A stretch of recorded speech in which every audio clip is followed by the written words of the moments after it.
सरकारी आश्रम विद्यालय लक्ष्मीपुर वार्षिक उत्सव अनुष्ठित। गजपति जिला रायगढ़ ब्लॉक अंतर्गत सरकारी आश्रम विद्यालय लक्ष्मीपुर वार्षिक उत्सव अनुष्ठित हो जाइछि।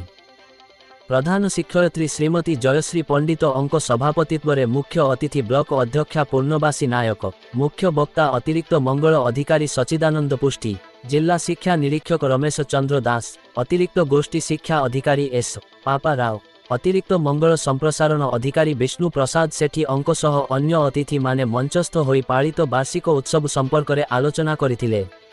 एही अवसर में स्कूल रो प्रतिष्ठा ठारू वर्तमान रो शिक्षा पद्धति एवं शिक्षादान को नहीं अतिथि माने निज मत प्रकाश करथिले। एही परिप्रेक्षी रे विद्यार्थी मानक पक्षरु विभिन्न सांस्कृतिक कार्यक्रम मान परिवेषण करा जायथिबा बेले पूर्वरु होइथिबा विभिन्न प्रतियोगिता रे विजयी प्रतियोगी मानकु पुरस्कृत प्रदान करा जायथिला। एही अवसर में बहु विद्यार्थी एवं अभिभावक माने उपस्थित थिले।